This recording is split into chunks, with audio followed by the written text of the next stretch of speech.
और देखिए, राज्यसभा के लिए समाजवादी पार्टी के 3 उम्मीदवारों का नाम फाइनल हो चुका है।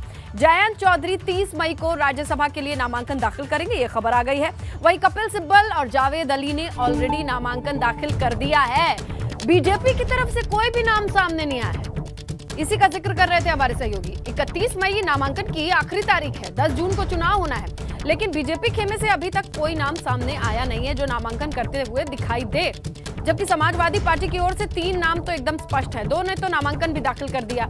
जयंत चौधरी की तारीख आ गई है कि वो कब करेंगे नामांकन, लेकिन अभी भी बीजेपी खेमे में सन्नाटा है। उधर से कोई नामांकन करती तस्वीरें आई नहीं है, उसी का इंतजार है।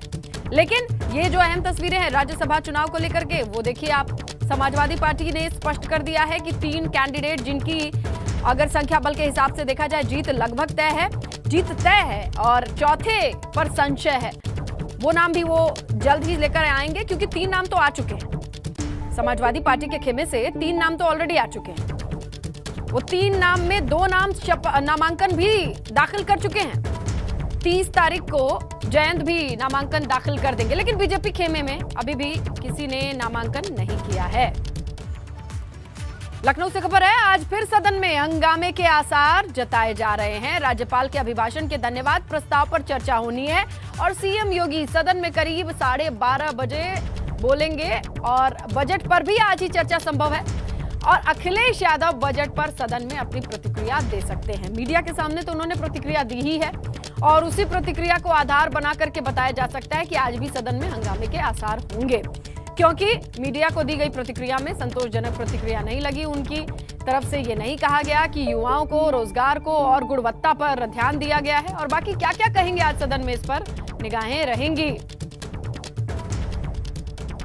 तो बजट की जब हम बात कर रहे हैं, तो कल योगी सरकार ने अपने दूसरे कार्यकाल का पहला पूर्ण बजट पेश कर दिया। वित्त मंत्री सुरेश खन्ना ने भारी भरकम बजट पेश किया, जो कुल 6,15,518 करोड़ 97 लाख का है। बजट विधानसभा में पेश किया गया। इस बजट के जरिए योगी सरकार ने कोशिश ये की है कि हर वर्ग को छू लिया जाए, जिसमें महिला, किसान, बुजुर्ग, युवाओं में ज्यादा आवंटन देखा गया, उन पर ज्यादा फोकस देखा गया। तो पूरे 1.5 घंटे तक वित्त मंत्री ने इस बजट को बताया। इसमें कोशिश ये की गई कि चुनाव से पहले जो संकल्प पत्र में वादे किए गए थे, उनको भी तरजीह दी जाए।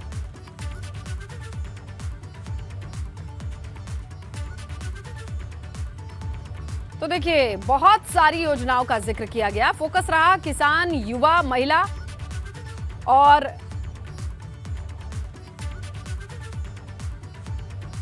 तो भारी भरकम बजट पेश किया गया था कल। और अब देखिए, विधान परिषद की बात करें तो नेता विपक्ष का ऐलान हो गया है।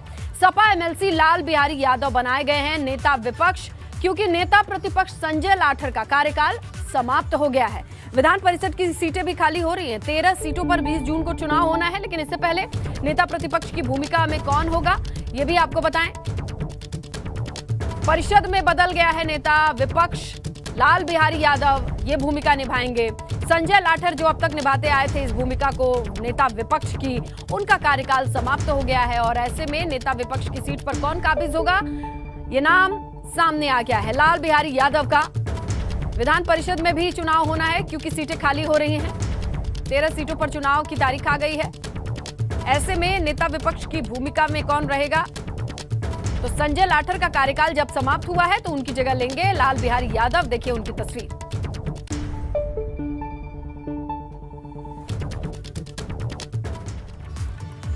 आइए ज्ञानवापी विवाद का जिक्र करते हैं, जहां आज सर्वे के रहस्य से पर्दा उठ सकता है, क्योंकि सर्वे की वीडियोग्राफी और फोटोग्राफी आज हिंदू पक्ष को सौंप दी जाएगी। दोपहर 3 बजे ज्ञानवापी सर्वे की तस्वीर आज हिंदू पक्ष के पास आ जाएगी, ऐसी संभावना जताई जा रही है।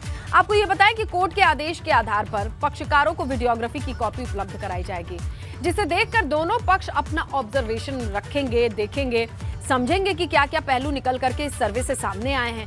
इसके साथ ही सोमवार को यह तय हो जाएगा कि ज्ञानवापी मस्जिद मामले में केस आगे चलेगा या नहीं। इस पर जिला अदालत फैसला सुना लेगी। मुस्लिम पक्ष सोमवार 30 मई को दोपहर 2 बजे सबमिशन फिर से शुरू करेगा। देखिए, मुस्लिम पक्ष का यह कहना है कि यह दावा बनता ही नहीं है, और 9/11 का हवाला देकर के वो कहते हैं कि यहाँ पर इस केस को उठाया ही नहीं जा सकता। 1991 के बाद का ये पूरा विवाद, और इसलिए यहाँ पर इस विवाद को सुना ही नहीं जाना चाहिए।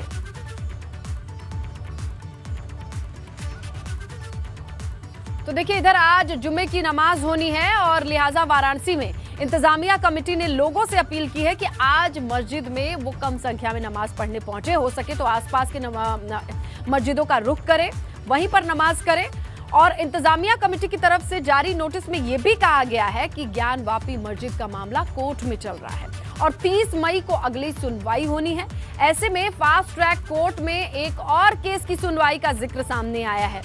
और इसी तरीके से आप देखें तो कल कोर्ट में मुस्लिम पक्ष ने भी दलील रखी थी और कोर्ट ने दोनों पक्षों को अब वीडियोग्राफी, जो सर्वे के बाद लंबी चौड़ी एक डिटेल्स आई हैं कोर्ट के हाथ में, वो उसकी कॉपी देने को तैयार है और इसी की आदेश दे दिए जा चुके हैं। हिंदू पक्ष ने कहा है कि मस्जिद में शिवलिंग, ये उनका दावा है, और मुस्लिम पक्ष ने कहा है कि ये शिवलिंग नहीं है, ये खराब हुआ फव्वारा है जिसका स्ट्रक्चर शिवलिंग से रिजेंबल करता है, मिलता जुलता है। तो इस पूरे मामले पर ये अब तक की चल रही पूरी कहानी थी, लेकिन आने वाले वक्त की सुगबुगाहट भी है।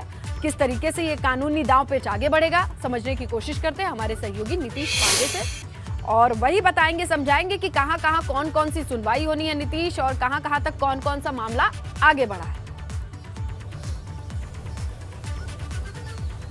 स्नेहा, इस पूरे मामले में बिंदु कई हैं और कई बिंदु आपने स्पष्ट भी कर दिए हैं, लेकिन आज दो मुख्य बिंदु जो हैं उसका जिक्र करना चाहूँगा और उस पर ही फोकस करना चाहूँगा, जिसमें पूरे सर्वे के दौरान पिछले दिनों जिस तरह से तमाम तरह के वीडियो और तमाम तरह के फोटो लगातार वायरल होते रहे, लेकिन आज शाम 3 बजे के बाद कहा ऐसा जा रहा है कि कोर्ट जो पक्ष है उनको जो सर्वे है उसको वीडियोग्राफी और फोटोग्राफी की चिप उन्हें देगा।